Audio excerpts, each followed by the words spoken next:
गई तो मैं तो ये चाहता हूं मेरी बात को सुनो सके। अब तुमको इस तरह से सुख मिलने वाला नहीं है, ये हमारी बात को गांठ में बांधो। सुख का रास्ता दूसरा है, मेहनत करो। मैं कब कहता हूं कि खेती दुकान दफ्तर में न करो, मेहनत कीजिए ईमानदारी के साथ में, और शाम को बच्चों की सेवा।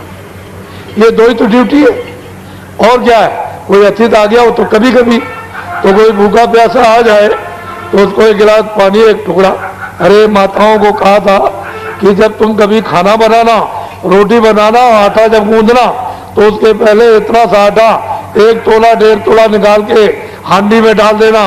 कोई भूखा, कोई प्यासा, कोई साधु, कोई दरवाजे पर आ जाए तो तुमको कुछ नहीं, मुसलमान है, हिंदू है, काला है, सांवला है, गोरा है, ब्राह्मण है, कौन है, कपड़े पहरे नहीं पहरे, उसको इतना आटा दे दूंगा। तुमको तो अपना काम करना, अरे तुमको सेवा करनी ये, लेकिन कुछ नहीं। बस जब कोई आया, हे माता जरा सा हम भूखे, हमको कुछ भिक्षा दे दे, उधर को मुँह कर लिया, वो उधर मुँह घुमा लिया, समझ गए, उधर चला जाए, उधर चला जाए। अरे ये तो तुमको कैसे पूरा पड़ेगा। महात्मा तो इसी से आते हैं कि तुम में कुछ दया रहेगी, कुछ तुम चिड़िया चुगाते रहोगे, थोड़ा थोड़ा आदत बनाए रहोगे स्वभाव, तो महात्मा आ जाएंगे, तो उनसे अमोलक चीज मिल जाएगी, तभी तो आत्म कल्याण होता। तो तुमने तो सब रास्ते बंद कर दिए, कैसे मिलेंगे। और शंका नहीं रहेगी तो क्या रहेगा, शंका निवारण का कौन आएगा आपके पास। तो इसलिए आप लोग एक काम करो, सब शाकाहारी हो जाओ। शुद्ध आहार, अनाज, सब्जी, फल, दूध, घी का, अशुद्ध आहार मत करो। कोई भी हो, पशु, पंछी, आदमी। और देखो, कोई कहता है अब तो बच्चे का बलि लेंगे, कोई कहता है हम उसका बलि लेंगे, कोई कहता है हम औरत का बलि लेंगे, गाय और बकरे का बलि लेंगे। अरे भाई, देवता कहता है कि तुम आकर के चढ़ाओ। तुम्ही ने तो कहा कि हम देवता पे चढ़ा रहे, तुम्ही ने तो कहा खुश हो गया, अब इतने तुमने चढ़ा डाले, कल वो देवता कहेगा कि नहीं नहीं, अब किसी को मत चढ़ाओ, अपनी मां को ले आओ, मेरे सामने गर्दन काट के चढ़ा दो, अपनी स्त्री को ले आओ और यहां चढ़ाओ आकर के, और चढ़ा करके तुम खाओ। तो तुम कर लोगे एक काम, पहले सोचो। अरे सुधार करो, ये मनुष्यों, इंसानों, ये सजा मिलेगी तुमको, ये मालूम नहीं है, कर्म कर्जा है, ये बहुत कठोर सजाएं मिलती है। वहां कोई बचाने वाला नहीं, वहां तो लाखों करोड़ों मीलों तक आवाज जाती है रोने की, थर्राते हैं उधर। तो महात्माओं ने जो ज्ञान में जो अपनी जीवात्मा को जगा के देखा है, उससे उन्होंने बताया कि अरे भाई ऐसा काम मत करो, नहीं तो वहां बड़े बड़े बादशाह और राजा वहां पीटे जा रहे हैं, और उनको निकलने के लिए करोड़ों वर्षों तक मौका नहीं, ऐसा मत करो। तो शाकाहारी हो जाओ। एक बात, शुद्ध आहार करो। अशुद्ध आहार से तो मन बुद्धि चित्त चंचल हो जाएगी। तो न रामायण की पढ़ोगे, न गीता पढ़ोगे, न मंदिर में पूजा करोगे, न गंगा में स्नान करोगे, क्योंकि तुम्हारा मन बुद्धि चित्त तो चंचल और बुद्धि जो है नष्ट हो गई। और बीड़ी तंबाकू तो पी सकते हो, खा भी सकते हो, मैंने तो कभी खाया नहीं, न पिया है, मुझे तो बीड़ी तंबाकू पता नहीं। पर जो बच्चे 20 साल के हैं अभी तक, जिन्होंने बीड़ी न तो पिए, न तंबाकू पिए, न खाई, बच्चों आप लोग बीड़ी तंबाकू मत पीना, ये बुरी आदत मत डालना। ऐसा कोई नशा मत करो कि आपकी बुद्धि पागल हो जाए। पागल बुद्धि हो गई, माँ को गाली, बाप को गाली, बहन को गाली, लड़की को गाली, बच्चों को गाली, स्त्री को गाली, मार दिया बगल में गाली पोज में, और चले जा रहे हो जोर के साथ में, और गड्ढा मिला, झटका लगा और नीचे चले गए तो टांग टूट गई और सिर फट गया, तो रोएगा कौन। अरे रुपया पैसा तुम्हारा खर्चा होगा, तुमने देखा क्या हालत। तो ऐसा कोई नशा न रामायण कहती है, न गीता कहती है, न कुरान, न महात्मा भगीर कहते। और तुम लोग वही काम करते हो जो उनके विरोध में हो, जो उनके खिलाफ। मुसलमान भी वही काम, न मोहम्मद को मानते हैं, न कुरान को, और न हिंदू रामायण को, न गीता को, न वेदों को मानते हैं, उनके विपरीत न वो गंगा जमुना को न देवी देवता को, विपरीत काम करते हैं। तो जो चीजें आपके लिए बताई हैं अब से समझो, नहीं तो ये समय जाने वाला है तो किराए का मकान है। ये समय पूरा होते ही मकान मालिक सटाक से आपसे ले लेगा और बस ये जमीन पर लेट जाएगा। इसको और क्या कर सकते, जला दो, गाड़ दो। फिर इनके पीछे क्या करोगे, मोह ममता में रो लोगे, बस बात खत्म हो जाएगी। कौन था, कहां से आया, कहां चला गया, क्यों मिला, क्यों नहीं। अरे सोचो समझो, सेवा करो, ठीक है, बच्चे की हो, बच्ची हो, घर में पति हो, पत्नी हो, माँ बाप हो, कि हमारा दायित्व है, कर्तव्य है सेवा करने का। हम इनकी सेवा है हमारी से। कोई अतिथि आ गया, उसकी सेवा कर दो, वो आपकी सेवा कर दे, आप उसके यहाँ जाओ, वो उसके यहाँ। और हिंदू मुसलमान और सिख ईसाई छोटे बड़े सब लोग प्यार मोहब्बत से मिलजुल करके रहो, एक दूसरे के काम। सब बाधाएं व्याधाएं सब तकलीफें तुम्हारी धीरे से दूर निकल जाए और एक दूसरे से प्यार मोहब्बत काम आने लगो। तो मेरी झंझट किस बात का, जहां सुमत, घर में सुमत, समाज में सुमत, देश में सुमत, धर्म में कुमत, जहां कुमत तहां संपत नाना, और जहां कुमत घर में कुमत, समाज में कुमत, राज में कुमत और धर्म में कुमत, तो विपत निधाना। आप क्या करोगे। तो बच्चे बच्चियों, मैं अमूलक चीज आपको दूंगा, छोटी ये चीज कोई देगा नहीं। तुम घर में सब फूक कर और तुम ढूंढने निकलो तो नहीं मिलेगा। ये रुपए पैसे से आत्म धर्म, ये रूहानी खुदाई खजाना, ये दौलत के बांटने से नहीं मिलता कि चलो दुकान बना रखी है दे देंगे कि हमको आत्म धन दे दो तो मिल जाएगा, ऐसे नहीं। वो जब उसकी कृपा और दया मेहरबानी जब होती है उन महापुरुषों पर जो उसको प्राप्त करते हैं, वो फिर आदेश देते हैं कि इन मानव आत्माओं पर आत्मधन की वर्षा कर दे। तब जाकर के अमूलक चीज ये मनुष्य मंदिर में चलते चलाते ये आपको मिलती है। और इसी धन से, आत्म धन से ही जीवात्मा मरने के पहले मनुष्य मंदिर में जाग जाती है और वो दरवाजा जिसके अंदर बंद है खोल देती है। तो यहीं से स्वर्ग में, वैकुंठ में, यहीं से जाने का रास्ता, इसी मनुष्य शरीर से सीधे वैकुंठ जाओ, स्वर्ग में जाओ, वैकुंठ जाओ, ब्रह्मांड में जाओ, यहीं से आने और जाने का रास्ता अपने घर में। ये तो परदेश है। पुण्य छिड़े मृत लोगे, जब पुण्य छिड़ हो जाए तो स्वर्ग और मृत्यु, स्वर्ग और वैकुंठ से भी मृत लोक में आ जाते हैं। तो इससे ये पता है कि और आगे आपका घर है, ये भी घर आपका नहीं, ये भी घर आपका नहीं है। तो असल में बात यह है, ये जमीन शरीर के नीचे है और शरीर का आसमान ऊपर और जीवात्माओं की जमीन ऊपर है और नीचे आसमान है, उल्टा है। तो तुम अपने घर से तुम यहाँ भेज दिए गए हो और यहाँ तुमको फंसा लिया इस मोह ममता में, इस जाल में, माया में। और तुम बहुत मुद्दत और सदियां और युग बीत गए, या फंस गए, रास्ता भूल गए।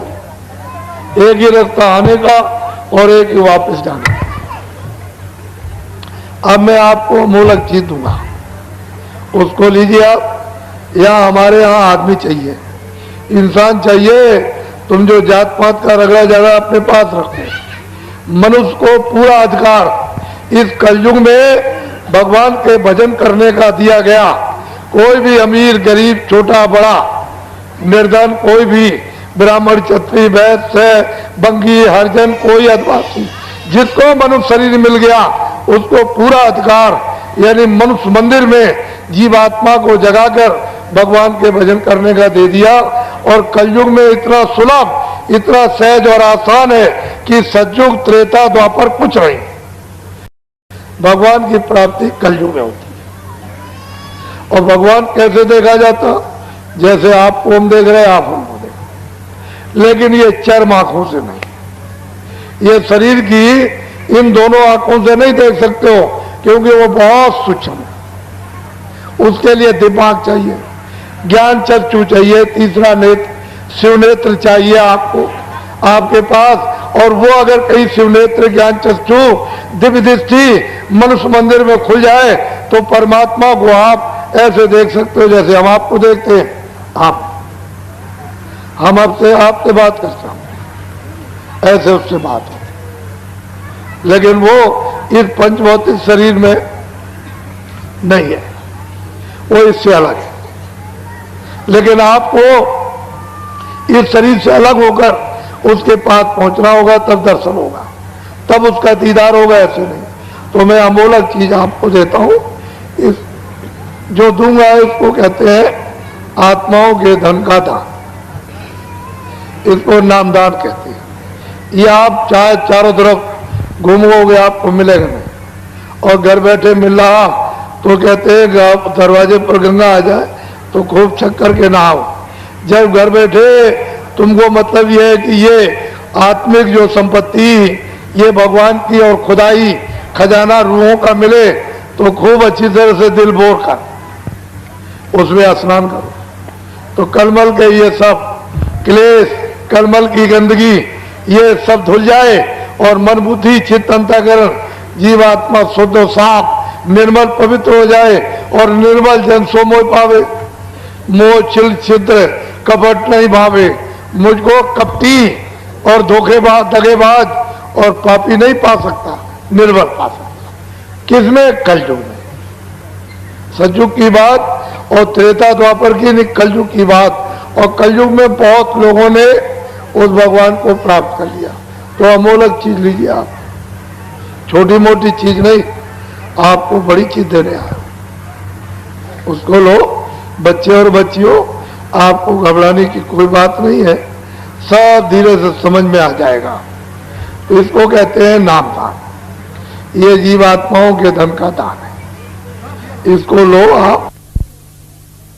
उसके ऊपर चौथा, उसके ऊपर पांचवा, अपने अपने स्थान पर बैठकर ये पांचों अलग अलग बाजे बजाते रहते हैं। इनको हिंदी शब्दों में देववाणी, ब्रह्मवाणी, आकाशवाणी, अनहतवाणी, गैबवाणी, मुसलमान कहते हैं आत्मानी आवाज, और कलमा और आयतें, और अंग्रेजी शब्दों में इसको साउंड कहते हैं। इन्हीं बाजों को पकड़ाकर ये सारी जीवात्माओं का भंडार, एक छोटा सा रूहों का खजाना सतलोक से, यानी इन बाजों के द्वारा उतार करके भेजा गया। एक बाजे से दूसरा, दूसरे बाजे से तीसरा, तीसरे बाजे से चौथा, और चौथे बाजे से पांचवा, सबसे नीचे वाला बाजा घंटा यहां उतार करके बाजों के द्वारा इन जीवात्माओं को लाया गया है। कहां पर? यहां जमीन पर, इस मृतलोक में। यहां पर जब इनको यहां लाए तो निरंजन भगवान ने मसाला मिलाकर मां के पेट में खोल तैयार किया। खोल कहते हैं शरीर। जब 5 महीने का तैयार हो गया तो मेरी तरफ देखो, इधर देखो, मां के पेट में दोनों आंखों के बीचों बीच ये दरमियान में जीवात्मा को यहां पर ला करके बैठा दिया। इधर देखिए आप, जीवात्मा की आंख खुली है, जीवात्मा के कान खुले, और जीवात्मा की नाक खुली। ये मां के घर में ये सब बाजे सुनती है। ये जीवात्मा घंटा भी सुनती, जितने बाजे बज रहे सब सुन रही, और आंख से देखती। जब 9 महीने पूरे हुए और बच्चा गर्भ से बाहर आया तो सतयुग जोगी सब विज्ञानी, सब बच्चे बच्चियां सब विज्ञानी, और करार ध्यान तरह बैठा। सारी जीवात्माएं इन बाजों को पकड़ के एक बाजे से दूसरा, दूसरे से तीसरा, तीसरे से चौथा, चौथे से पांचवा, एक पलक में पकड़ के चढ़ गए सतलोक में, और वहां से इन बाजों के द्वारा एक पलक में उतर आए। चढ़ गए, उतर आए, चढ़ गए। दिन में कितने बार जाना, कितने बार आना, कोई पर्दा नहीं, कोई गंदगी नहीं, न पाप की, न पुण्य की, न अच्छे की, न बुरे की, न न्याय की, न न्याय की, न सत्य की, न वेद, न कतेब, न कुरान, न पुराण, कुछ नहीं। 1 लाख वर्ष की आयु थी इनकी, ये जो बैठे सब 1-1 लाख वर्ष की आयु आपको मिली थी। रोज आते थे, रोज आते थे, और उस सत्पुरुष का रोज दर्शन दीदार करना, यानी निरंजन भगवान का ब्रह्म का भी, पार ब्रह्म का भी, महाकाल गर्भकोश का भी ये दर्शन करते हुए और सीधे वो सत्पुरुष का दर्शन जो सच्चा, अपना मतलब है कि बादशाह है, जो सच्चा पिता, वहां आना और जाना, आना और जाना। जब लाख वर्ष की आयु पूरी हुई तो ये सब जाने लगे, सब। तो निरंजन भगवान ने सोचा कि मेरी तो मेहनत सब बेकार हो जाएगी, ये सब चले जाएंगे तो बेकार हो जाएगी। तो उन्होंने फौरन अपनी शक्तियां पैदा की और उनको जब जन्म दे दिया तो आदेश दे दिया कि चले जाओ घोर जंगल में तपस्या करो। तो ये लोग चले गए, 20,000 बरस तक तपस्या की। इनका नाम क्या है? ब्रह्मा विष्णु महादेव। जब ब्रह्मा ने समाधि लगाई तो उनको देववाणी सुनाई दी। निरंजन भगवान ने चारों वेद लिखे भोजपत्र पर, जो मैं बोलूं सब लिखते जाओ। वो जो कुछ बोलते गए वो सब लिखते चले गए। तो 80,000 कर्मकांड, 16,000 उपासना कांड और 4,000 ज्ञान कांड, 1,00,000 श्लोक है। पूरा विधान बना दिया। जब विधान बन गया तो उन्होंने आदेश दिया कि इन सब मनुष्यों को सुना दो कि पूरा पाप का, पुण्य का, अच्छे का, बुरे का, न्याय का, अन्याय का, लूले का, लंगड़े का, अमीर का, गरीब का, राजा का, रैयत का, 4 खानों का, 84 लक्ष्योनियों का और 9 स्वर्ग का और नरक का सब विधान बन गया। सबको आजादी दी जाती।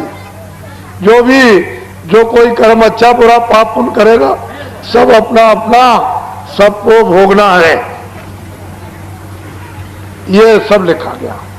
आपको सुना दिया और तिथि तारीख रख दी कि इस तिथि तारीख के बाद जो कोई भी अच्छा बुरा पाप पुण्य करेगा सब अपना अपना भोगना पड़ेगा।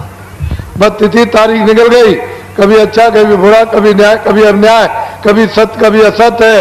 ये आपने जो कर्म, पहले तो कोई बुरा करता ही नहीं था, कितने युग बीत गए, उसके बाद एक बुरा हो गया, फिर कितने युग बीत गए तो 2 बुरे हो गए, फिर कितने मतलब 4 बुरे हो गए, धीरे धीरे धीरे धीरे धीरे धीरे।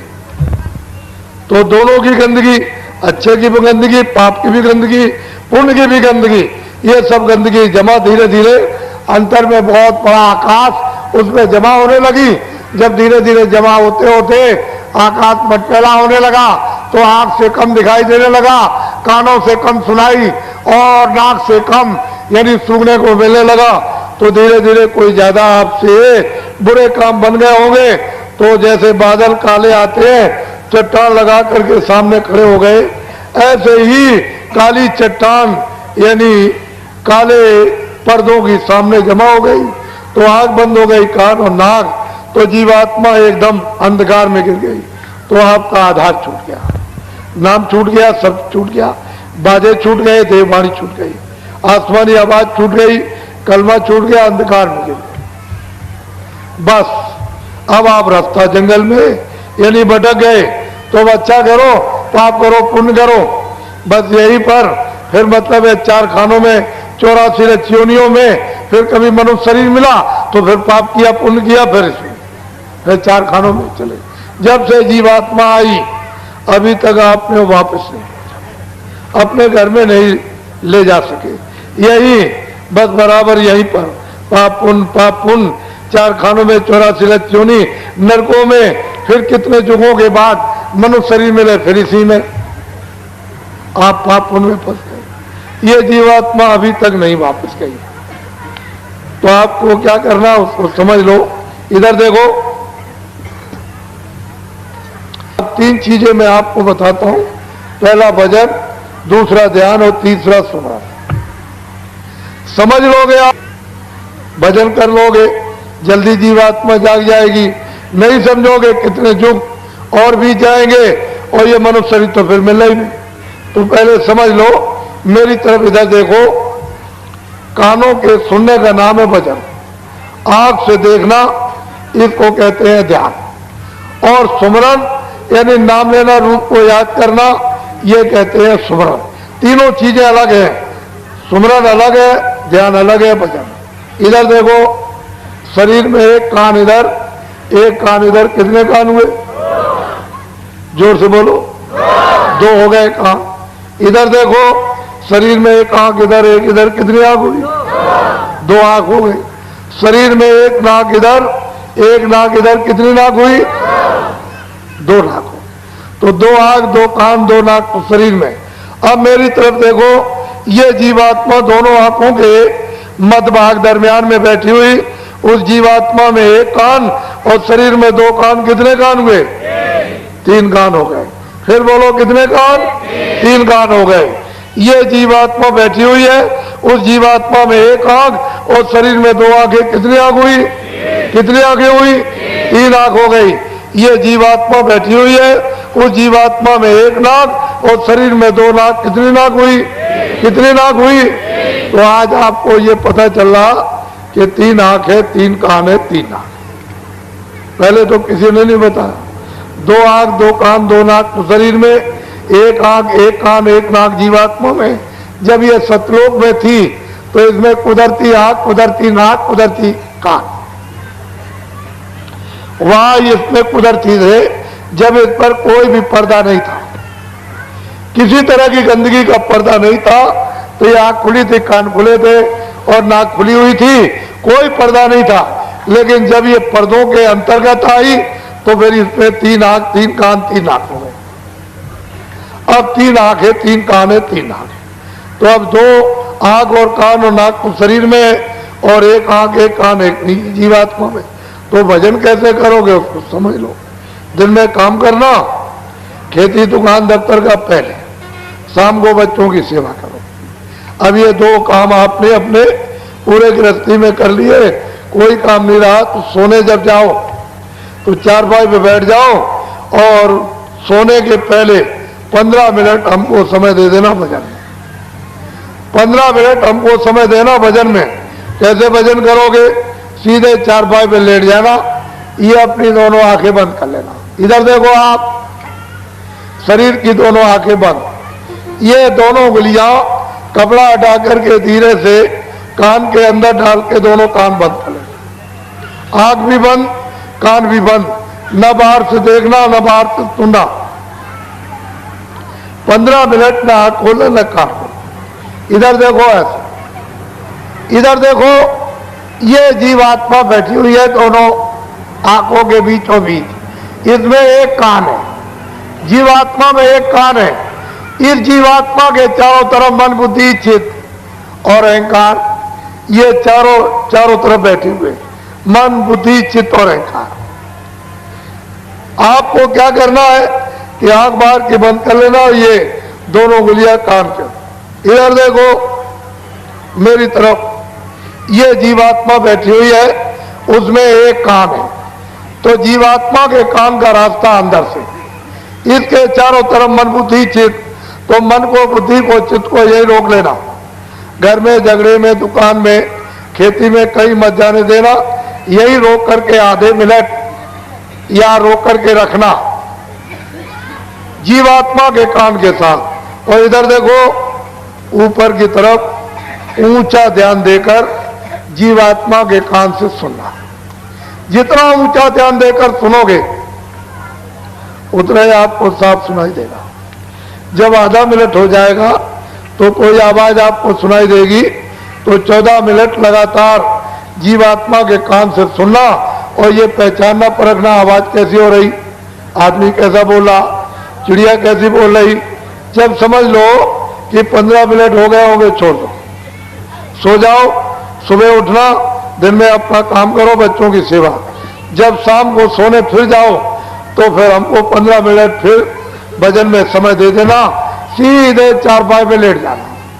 ये बाहर की दोनों आंखें बंद। इधर देखो दोनों उंगलियां कान के अंदर डाल के कान। मेरी तरफ देखो, ये जीवात्मा बैठी हुई है, इसके चारों तरफ मन बुद्धि चित्त। तो मन को, बुद्धि को, चित्त को यहाँ रोक करके रखना जीवात्मा के कान के साथ। इधर देखो ऊपर की तरफ ऊंचा ध्यान देकर के गौर से, यानी जीवात्मा के कान से सुनना, बहुत ध्यान देकर ऊपर की तरफ। तो ऊपर से आवाज आती हुई आपको सुनाई देगी। आज से कल आपको तेज आवाज सुनाई देगी। समझ लो कि 15 मिनट हो गए होंगे, छोड़ दो, सो जाना। सुबह उठो, अपने जो भी काम करते हो दिन में सब काम करो, बच्चों की सेवा। शाम को जब सोने का समय हो तो फिर 15 मिनट हमको समय दे देना, सीधे चारपाई पे लेट जाओ, ये दोनों आंखें बंद, दोनों उंगलियां कान में डाल के कान बंद कर लेना। इधर देखो मेरी तरफ, ये जीवात्मा बैठी है, इसके चारों तरफ मन बुद्धि चित्त या रोक करके जीवात्मा के कान के साथ लगाकर ऊपर की तरफ ऊंचा ध्यान देके सुनना। दोनों दिनों से तीसरे दिन तेज आवाज सुनाई देगी। जब समझ लो 15 मिनट हो गए तो छोड़ देना, सो जाना। सुबह उठो, अपने काम करो, बच्चों की सेवा। 4 दिन, 8 दिन, 12 दिन, 20 दिन, 1 महीने, 1.5 महीने, रोज, प्रतिदिन, हर रोज, दर रोज नागा मत करना। 15 मिनट का समय तुम रोज देना। चारपाई पे लेट कर मेरी तरफ देखो, सीधे लेट जाना, आंखें बंद। ये दोनों उंगलियां कानों में डाल के कान बंद कर लेना। ये जीवात्मा बैठी हुई है, इसमें कान है एक, इसके चारों तरफ मन बुद्धि चित्त या रोकर कानों के साथ ऊपर की तरफ ऊंचा ध्यान देकर आप गौर से सुनना। 20 दिन के बाद, 1 महीने के बाद गाने और बाजे सुनाई देने लगेंगे। नशा मस्ती आप पर जोर की चढ़ेगी। जब नशा चढ़े, मस्ती चढ़े तो बाबा जी की बात को याद रखना, किसी से कह मत देना कि मैं ऐसे गाने और बाजे सुनता हूं, मैंने दुनिया में ऐसे गाने बाजे कहीं नहीं सुने। जब आप किसी से कह दोगे तो ऊपर बैठे हुए बंद कर देंगे, फिर आपको बिल्कुल सुनाई नहीं देगा। तो क्या करना, छुपा लेना, हजम करना, किसी से मत कहना। और क्या करना, 15 मिनट और बढ़ा देना, 30 मिनट कर देना। सीधे चारपाई पे लेट जाना, दोनों आंखें ये 30 मिनट के लिए बंद रखना। ये दोनों उंगलियां कानों में डालकर इस तरह से कान बंद कर लेना। बाहर की कोई आवाज अंदर मत जाने देना। जो ऊपर गाने और बाजे जीवात्मा के एक कान से सुनाई देते हैं, उनको सुनते सुनते सुनते उनको सुनते सुनते धीरे धीरे लय हो, उनमें मिलो, तो बहुत तेज आवाज आएगी। वो एकाएक बर्दाश्त नहीं कर सकते हो, हजम नहीं कर सकते हो, सहन नहीं कर सकोगे, बहुत तेज आवाज। इतनी आवाज यहाँ किसी चीज पर नहीं है, इतनी तेज आवाज आएगी। तो उसमें भी थोड़ा टाइम लगेगा, महीने का लग जाए, 1.5 महीने का लग जाए, 2 महीने का, बहुत तेज आवाज। धीरे धीरे जैसे मिश्री का ढेला पानी में डाल दो तो धीरे धीरे घुलता है, ऐसे धीरे धीरे सुनते सुनते सुनते सुनते लय हो, रत हो, उसमें मिलो। जैसे मिलोगे, रत होगे, तो आवाज हजम होने लगेगी, बर्दाश्त होने लगेगी। बहुत नशा, बहुत मस्ती चढ़ेगी। जब उठोगे तो ऐसा समझोगे कि आधा सेकंड हुआ। कभी कभी ऐसा हो जाएगा 2 घंटे भी हो जाएंगे, सुनते सुनते आनंद ले, नशा मस्ती चढ़ जाएगी। तो फिर 2 घंटे के बाद जब उठोगे तो ऐसा मालूम होगा 1 मिनट हुआ। घड़ी देखोगे कि मैं 6 बजे यानी भजन पर मैं बैठा था और 8 बज गया, 2 घंटे हो गए। ऐसा मालूम होगा कि 1 मिनट हुआ। ऐसा नशा, ऐसी मस्ती चढ़ेगी। बस इतना ध्यान रखना, किसी से कहना नहीं। जैसे ही तुमने कह दिया ऊपर बैठे बंद कर दो। जैसे बटन बंद करते हैं तो बिजली बंद हो जाती है, ऐसे ही फट से बंद कर देंगे तो फिर आपको सुनाई नहीं देगा। समझ लो, हजम करना, छुपा लेना। स्त्री पुरुष से नहीं, पुरुष स्त्री से नहीं, बच्चे माँ बाप से नहीं, माँ बाप बच्चों से नहीं, दोस्त दोस्त से नहीं, किसी से मत कहना, हजम कर लेना। इसको कहते हैं भजन। सुनने का नाम भजन। सुनने का नाम बोलो, सुनने का नाम, सुनने का नाम, सुनने का नाम भजन। ये जो महोत्सव गाना गाते हो और हाथ से कोई बाजा बजाते हो, इसका नाम भजन नहीं है, ये उस अघट भजन की नकल है। तो आप लोगों ने नकल भी छोड़ दी, तो असल मिलने वाला तो है ही नहीं, आप मिलेगा ही नहीं। अभी 2 मिनट भजन कराऊंगा तो आपको ये अनुभव कराऊंगा कि ऊपर से आवाज आ रही है, आपको सुनाई देगी। लेकिन दूसरा ध्यान समझ लो, दूसरा है ध्यान। ध्यान कहते हैं आंख से देखना। कैसे ध्यान करोगे? 24 घंटे में एक बार 5 मिनट के लिए, जब आपको दिन में समय जमीन में तख्त पर मिल जाए, कुर्सी पर, तो ऐसे बैठ जाना और हाथ और बदन हिलाना नहीं, ऐसे। ये आंखें बंद कर लेना। इधर देखो, शरीर की दोनों आंखें बंद। ये बीचों बीच में जीवात्मा बैठी है, उसमें एक आंख है, तीसरा नेत्र है, शिव नेत्र है, ज्ञान दृष्टि है। तो बाहर की शरीर की आंखें बंद हो जाएंगी, तो अंदर की तीसरी आंख से सामने दूर देखना। अपनी आंख को हिलाना नहीं, ऐसे एकाग्र करना, तो आपको मालूम होगा कि अंधेरा है। उसी अंधेरे में जरा सी आधा सेकंड आंख को रोकना तो काला तिल आ जाएगा। उसी काले तिल पर अपनी आंख को धीरे धीरे जमाना। आधा सेकंड होगा, उस पर आंख रुकेगी, तो ठीक उसके पीछे, यानी एक छोटा सा जैसे जुगनू चमकता है, बंद होता है, चमकता, ऐसे प्रकाश बंद होगा, चमकेगा, बंद होगा, चमकेगा। जब समझ लो कि 5 मिनट पूरे हो गए तो आप छोड़ दीजिए। फिर जब दूसरे दिन जब आपको समय मिले अपनी सुविधा के अनुसार, तो 5 मिनट आप इस तरह से जमीन में चौकी पर पंथी मार के कुर्सी पर ऐसे बैठ जाना, फिर हिलना डोलना नहीं। ये आंखें बंद कर लेना। और ये बीचों बीच में तीसरी आंख है, तीसरा नेत्र ज्ञान दृष्टि है, शिव दृष्टि है, दिव्य दृष्टि है इधर। तो अंदर की आंख से सामने, ऐसे हिलाना नहीं, ऐसे नहीं। ये मन बुद्धि चित्त, इधर देखो, इसके चारों तरफ। तो मन को, बुद्धि को, चित्त को यही आंख के साथ रोक करके अंदर की आंख का रास्ता, अंदर से सामने सीधा दूर देखना। जब मन बुद्धि चित्त रुकेगा, ठहर जाएंगे, साथ देंगे, तो आंख ऐसे रुक जाएगी, खड़ी हो जाएगी, एकाग्र हो जाएगी। तो अंधेरे में फिर काला तिल आ जाएगा। उसी तिल के ऊपर अपनी आंख को रोक के रखना, तो आज से कल आपको बड़ा और तेज प्रकाश, ऐसे। जब 5 मिनट पूरे हो जाए छोड़, 4 दिन, 8 दिन, 12 दिन, 20 दिन और 1 महीने और 1.5 महीने रोज 5 मिनट का समय देते जाना, ऐसे हिला डुला नहीं। ये आंखें बंद, ये बीचों बीच में तीसरी आंख, तीसरा नेत्र ज्ञान दृष्टि, शिव दृष्टि, दिव्य दृष्टि, ये अंदर में है।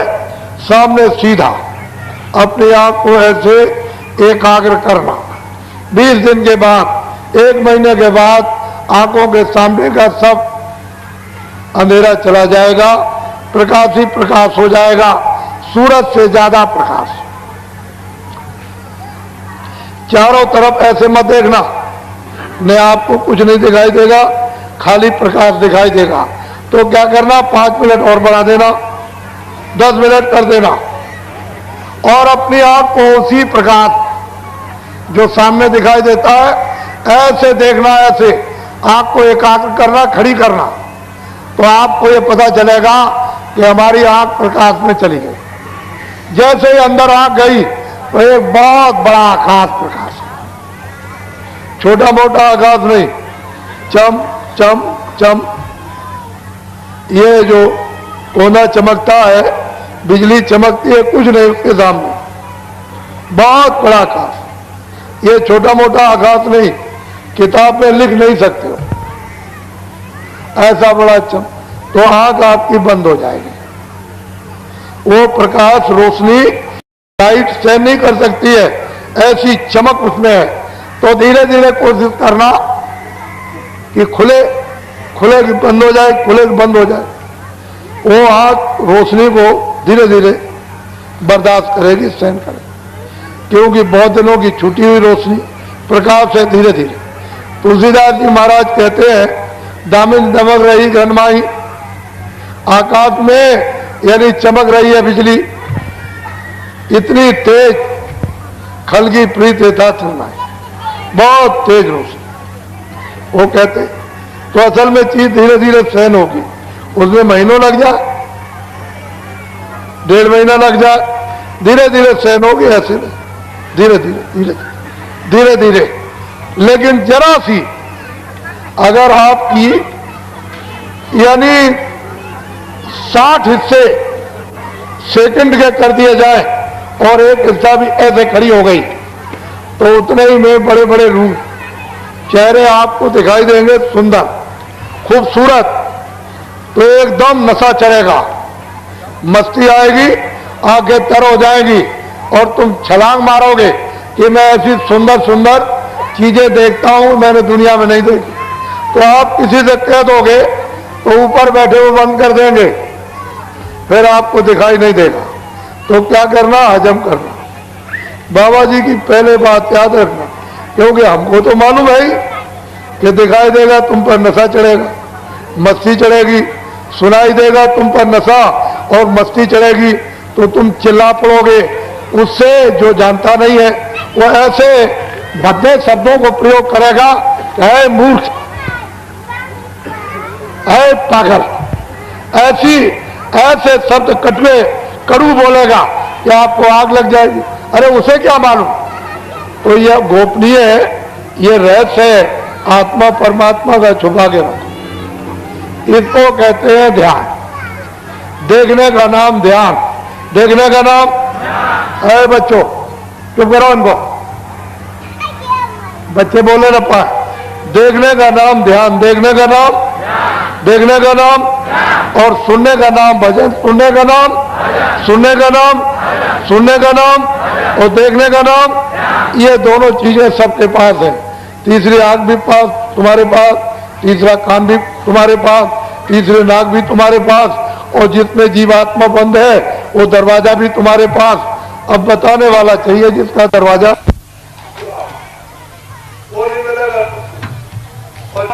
बच्चे सुना अपनी चारपाई के बाद मुर्दे मुकुटे बोलो जय गुरुदेव, बोलो जय गुरुदेव। अब ठहरो। बाबा जी का आश्रम मथुरा, कहां पर है आश्रम? मथुरा में। इस किराए के मकान का नाम तुलसीदास।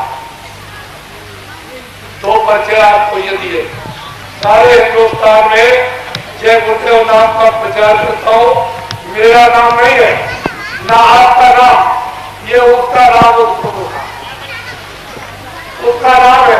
तो आपको कोई शंका करने की जरूरत नहीं। क्या जरूरत है? लो ये करो, ये भाव क्या जाए बताएंगे। रुक जाओ।